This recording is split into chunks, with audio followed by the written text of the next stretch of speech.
സുഹൃത്തുക്കളെ, G7 സമ്മിറ്റിന്റെ ഇടയിൽ Indian പ്രധാനമന്ത്രി Narendra Modi US president Donald Trump കൂടിക്കാഴ്ചയ്ക്ക് ശേഷം മാധ്യമങ്ങളെ കണ്ട ട്രംപ് അന്താരാഷ്ട്ര ഭൗമരാഷ്ട്രീയത്തെ തന്നെ പിടിച്ചുലച്ച് ഒരു വലിയ പ്രസ്താവന നടത്തി. ഇന്ത്യ ആക്രമിക്കപ്പെട്ടാൽ അമേരിക്ക സഹായിക്കും. കേൾക്കുമ്പോൾ ഏതൊരു ഇന്ത്യൻ പൗരനും വലിയൊരു ആശ്വാസമോ അഭിമാനമോ സന്തോഷമോ ഒക്കെ തോന്നാം. ലോകത്തെ ഏറ്റവും വലിയ മഹാശക്തിയായ അമേരിക്ക നമ്മുടെ സുരക്ഷയ്ക്ക് ഗ്യാരണ്ടി തരുന്നു. പക്ഷേ അന്താരാഷ്ട്ര രാഷ്ട്രീയത്തിൽ ഒന്ന് മാത്രം ഓർക്കുക: സ്ഥിരമായ സുഹൃത്തുക്കളില്ല, സ്ഥിരമായ താല്പര്യങ്ങളും മാത്രം. ചരിത്രത്തിലെ ഏറ്റവും പ്രവചനാതീതനായ ഭരണാധികാരിയാണ് ഈ വാഗ്ദാനം നൽകുന്നത് എന്നുകൂടി ഓർക്കുമ്പോഴാണ് ഈ പ്രസ്താവനയുടെ ആഴം നമ്മൾ പരിശോധിക്കേണ്ടത്.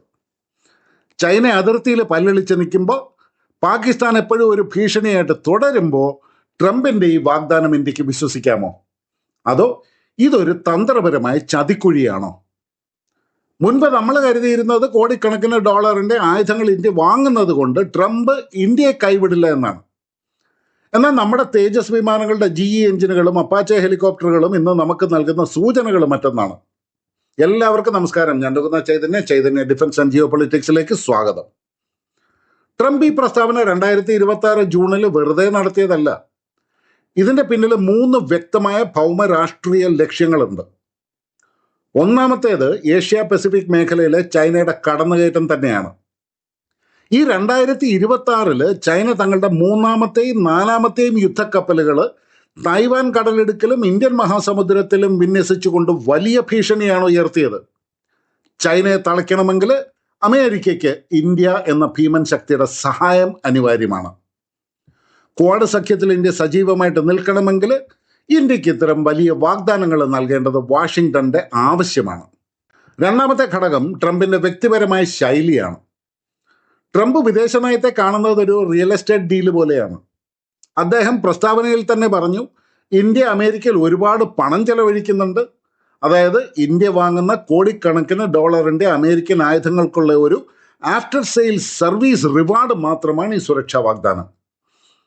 പക്ഷെ ഇവിടെയാണ് നമ്മൾ കൃത്യമായ ഒരു വിശകലനം നടത്തേണ്ടത്. പണം നൽകിയാൽ ട്രംപ് കൃത്യമായിട്ട് ആയുധങ്ങളും പിന്തുണയും നൽകുമോ? ട്രംപിന്റെ ബിസിനസ് ബുദ്ധിയിൽ ഇന്ത്യക്ക് എത്രത്തോളം സുരക്ഷിതമായിരിക്കാൻ കഴിയും? നമുക്ക് ഇന്ത്യയുടെ പ്രതിരോധ മന്ത്രാലയത്തിൽ നിന്നുള്ള ഏറ്റവും പുതിയ ചില റിപ്പോർട്ടുകളും കൂടി ഒന്ന് പരിശോധിക്കാം. ഇന്ത്യയുടെ സ്വന്തം തദ്ദേശീയ യുദ്ധവിമാന പദ്ധതിയാണ് തേജസ് മാർക്ക് 1A. വ്യോമസേനയുടെ കരുത്ത് കൂട്ടാൻ 83 തേജസ് വിമാനങ്ങൾക്കായിട്ട് ഇന്ത്യ അമേരിക്കൻ കമ്പനിയായ ജനറൽ ഇലക്ട്രിക്സിന്റെ GE F404 എഞ്ചിനുകളാണ് തിരഞ്ഞെടുത്തത്. 2021 കോടിക്കണക്കിന് ഡോളറിന്റെ കരാർ ഒപ്പിട്ടു. കരാർ പ്രകാരം 2024 മുതൽ എഞ്ചിനുകൾ കൃത്യമായിട്ട് ഇന്ത്യയിൽ എത്തേണ്ടതായിരുന്നു.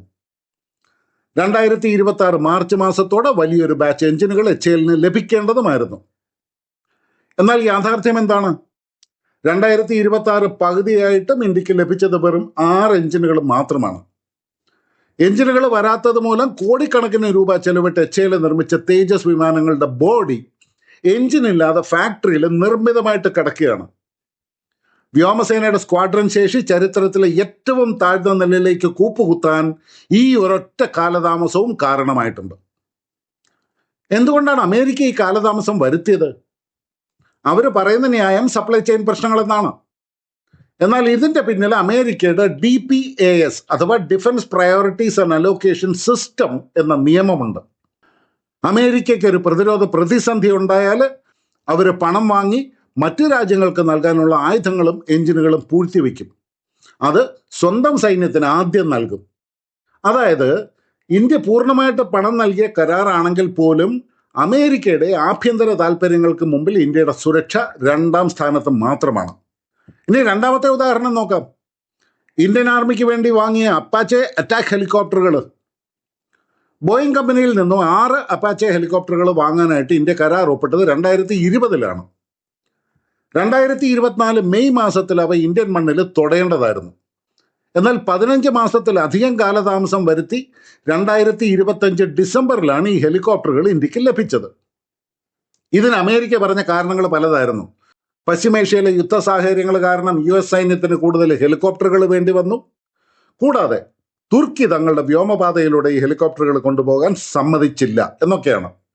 ആലോചിച്ച് നോക്കൂ, സമാധാന കാലത്ത് പണം വാങ്ങി നൽകേണ്ട ആയുധങ്ങളുടെ അവസ്ഥ ഇതാണെന്നുണ്ടെങ്കിൽ നാളെ ചൈനയുമായി ഒരു യുദ്ധമുണ്ടായാൽ പെട്ടെന്ന് ഇന്ത്യക്ക് സ്പെയർ പാർട്സുകളോ പുതിയ മിസൈലുകളോ വേണമെന്ന് വന്നാൽ ട്രംപ് അത് കൃത്യസമയത്ത് തരുമെന്ന് എന്തുറപ്പാണുള്ളത്? ട്രംപിന്റെ ലാഭക്കണ്ണ് ഇന്ത്യയുടെ അടിയന്തര സൈനിക ആവശ്യങ്ങളുമായിട്ട് പൊരുത്തപ്പെടില്ല എന്നതിൻ്റെ ജീവിക്കുന്ന തെളിവുകളാണ് ഈ GE എഞ്ചിനുകളും അപ്പാച്ചെ ഹെലികോപ്റ്ററുകളും. ട്രംപിന്റെ വാക്കുകളിലെ പൊള്ളത്തരം മനസ്സിലാക്കാൻ നമ്മൾ അധികം പുറകോട്ട് പോകേണ്ട ആവശ്യമൊന്നുമില്ല. 2020 ഗൽവാൻ താഴ്വരയിൽ ചൈനീസ് സൈന്യം ഇന്ത്യൻ സൈനികരെ ക്രൂരമായിട്ട് ആക്രമിച്ചപ്പോൾ ഡൊണാൾഡ് ട്രംപ് ആയിരുന്നു അമേരിക്കൻ പ്രസിഡന്റ്.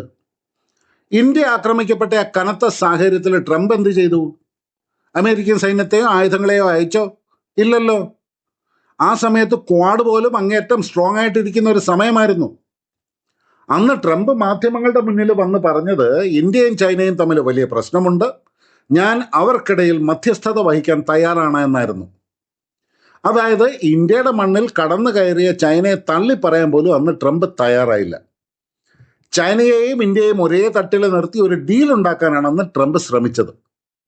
ആക്രമിക്കപ്പെട്ട രാജ്യത്തിന് പിന്തുണ നൽകുന്നതിന് പകരം തുല്യ ഉത്തരവാദിത്വം ചാർത്തി നൽകുന്നതാണ് ഒരു യഥാർത്ഥ സുഹൃത്തിന്റെ ലക്ഷണം. ഇനി അതിലും വലിയ ഉദാഹരണമാണ് കഴിഞ്ഞ വർഷം, അതായത് 2025 മെയ് മാസത്തിൽ നടന്ന ഓപ്പറേഷൻ സിന്ദൂർ. ഇന്ത്യ തങ്ങളുടെ പരമാധികാരം സംരക്ഷിക്കാൻ പോരാടുമ്പോൾ ലോകം മുഴുവൻ ഇന്ത്യയെ ഉറ്റുനോക്കുമ്പോൾ ഡൊണാൾഡ് ട്രംപ് ഇന്ത്യയുടെ കൂടെ നിന്നോ? ഇല്ല. ട്രംപ് തികച്ചും പാകിസ്ഥാൻ അനുകൂലമായ ഒരു നിലപാടാണ് അന്ന് സ്വീകരിച്ചത്. പാകിസ്ഥാൻ പറഞ്ഞിട്ടുള്ള സ്റ്റേറ്റ്മെന്റ്സിനെ ഒരു തത്ത പറയുന്നത് പോലെ പറയുക എന്നതിലപ്പുറം ഞാൻ ഇടപെട്ട് രണ്ട് രാജ്യങ്ങളെയും സമാധാനിപ്പിച്ചു, സീസ്ഫയർ ഉണ്ടാക്കി എന്ന് ഇന്ത്യയുടെ താല്പര്യങ്ങൾക്ക് യാതൊരു വിലയും കൽപ്പിക്കാതെ പല തവണ പറഞ്ഞുണ്ടാക്കിയതല്ലാതെ ട്രംപ് എന്താണ് അതിൽ ചെയ്തിട്ടുള്ളത്? മാത്രമല്ല, ചൈനയെ നേരിടാനായിട്ട് പാകിസ്ഥാനിലെ ക്രിട്ടിക്കൽ മിനറൽസ് അമേരിക്കയ്ക്ക് വേണമെന്ന കാരണം കൊണ്ട് പാകിസ്ഥാൻ ഉൽപ്പന്നങ്ങൾക്ക് മേൽ അമേരിക്ക ചുമത്തിയിരുന്ന താരിഫ് 39% നിന്നും ഒറ്റയടിക്ക് 19% ട്രംപ് കുറച്ചു കൊടുത്തു. പാകിസ്ഥാൻ ഭീകരവാദത്തെ പ്രോത്സാഹിപ്പിക്കുമ്പോൾ പോലും അവരെ സാമ്പത്തികമായിട്ട് സഹായിക്കാനും ഇന്ത്യയുടെ സൈനിക വിജയത്തെ തടസ്സപ്പെടുത്താനുമാണെന്ന് ട്രംപ് ശ്രമിച്ചത്. ഇന്ത്യ മാത്രമല്ല, അമേരിക്കയുടെ സ്വന്തം ചോരപ്പങ്ക പങ്കിടുന്ന സഖ്യകക്ഷികൾ പോലും ഇന്ന് ട്രംപിന്റെ വിദേശ നയത്തിന്റെ ഇരകളാണ്. ഇതിന്റെ ഏറ്റവും വലിയ 2 തെളിവുകളാണ് യുക്രൈനും ഗ്രീസും.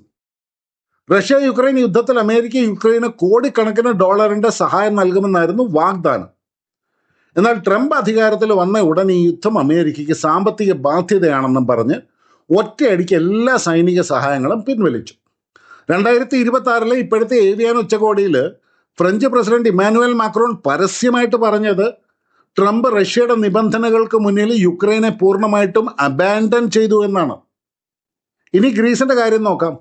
ഇറാൻ പ്രതിസന്ധി ഘട്ടത്തിൽ മറ്റ് യൂറോപ്യൻ രാജ്യങ്ങൾ അമേരിക്കൻ സൈന്യത്തിന് താവളങ്ങൾ നിഷേധിച്ചപ്പോൾ ഗ്രീസ് മാത്രമാണ് തങ്ങളുടെ തന്ത്രപ്രധാനമായ സൂഡ ബേ സൈനിക താവളം അമേരിക്കയ്ക്കായിട്ട് തുറന്നു കൊടുത്തത്. എന്നാൽ ഇതിന് പകരമായിട്ട് ട്രംപ് എന്താ ചെയ്തത്?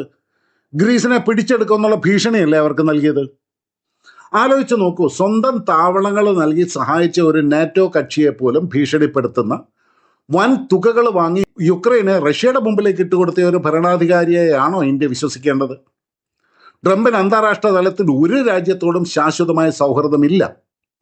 അദ്ദേഹത്തിന് ഒരേ ഒരു ലക്ഷ്യം മാത്രം, അമേരിക്ക ഫസ്റ്റ്. അമേരിക്കയ്ക്ക് പണം കിട്ടണം, അമേരിക്കൻ ആഭ്യന്തര രാഷ്ട്രീയം സുരക്ഷിതമാകണം. അതിനായി ആരെ വേണമെങ്കിലും അദ്ദേഹം ബലികഴിക്കും. അങ്ങനെയാണെങ്കിൽ ട്രംപിനെ ഇന്ത്യ പൂർണ്ണമായിട്ടും തള്ളിക്കളയണമെന്നാണോ? ഒരിക്കലുമല്ല. ഇന്ത്യ വളരെ കൃത്യമായ ഒരു തന്ത്രമാണ് ഇവിടെ പയറ്റേണ്ടത്. അതിനെയാണ് നമ്മൾ തന്ത്രപ്രധാനമായ സ്വയംഭരണം എന്ന് വിളിക്കുന്നത്. ട്രംപിനെ നമ്മൾ വിശ്വസിക്കേണ്ടത് ഒരു ബിസിനസ്സുകാരനെ വിശ്വസിക്കുന്നത് പോലെ മാത്രമാണ്. കോൺട്രാക്റ്റുകൾ കൃത്യമായിട്ട് എഴുതി തയ്യാറാക്കുക, ടെക്നോളജി ട്രാൻസ്ഫർ ഉറപ്പാക്കുക, അമേരിക്കയിൽ നിന്ന് നമുക്ക് ആവശ്യമുള്ള ആയുധ സാങ്കേതിക വിദ്യകൾ വാങ്ങുക. എന്നാൽ നമ്മുടെ സുരക്ഷയുടെ താക്കോൽ ഒരിക്കലും അവരുടെ കൈകളിൽ ഏൽപ്പിക്കരുത്. നമുക്ക് ചൈനയോ പാകിസ്ഥാനോ ആയി ഒരു യുദ്ധമുണ്ടായാൽ ട്രംപിൻ്റെ ഒരു ഫോൺ കോളോ അമേരിക്കൻ മറീനുകളോ നമ്മളെ രക്ഷിക്കാൻ വരണ്ട. അന്ന് നമ്മുടെ അതിർത്തി കാക്കാനായിട്ട് നമ്മുടെ ജവാന്മാരും നമ്മൾ തദ്ദേശീയമായിട്ട് നിർമ്മിച്ച ആയുധങ്ങളും ധാരാളമാണ്. GE എഞ്ചിനുകൾ വൈകുമ്പോൾ ഇന്ത്യ സ്വന്തം എഞ്ചിൻ സാങ്കേതികവിദ്യ വികസിപ്പിക്കാൻ കൂടുതൽ പണം മുടക്കണം. അപ്പാച്ചെ ഹെലികോപ്റ്ററുകൾ വൈകുമ്പോൾ നമ്മുടെ സ്വന്തം തദ്ദേശീയ പ്രചണ്ഡ് ഹെലികോപ്റ്ററുകളുടെ ഉൽപ്പാദനം വർദ്ധിപ്പിക്കണം. 2026 G7 ഉച്ചകോടിയിൽ ട്രംപ് നൽകിയ വാഗ്ദാനം കേട്ട് നമ്മൾ മയങ്ങില്ല. ചരിത്രവും വർത്തമാനവും നമ്മളെ പഠിപ്പിക്കുന്ന ഒരേ ഒരു സത്യമുണ്ട്: ഇന്ത്യയുടെ സുരക്ഷ ഇന്ത്യയുടെ മാത്രം ഉത്തരവാദിത്തമാണ്. വിദേശ ശക്തികളുടെ കടലാസ് വാഗ്ദാനങ്ങൾക്ക് നമ്മുടെ സൈനികരുടെ ജീവനേക്കാൾ വിലയില്ല. ആത്മനിർഭരത മാത്രമാണ് ഇന്ത്യയുടെ ഒരേ ഒരു രക്ഷാ കവചം.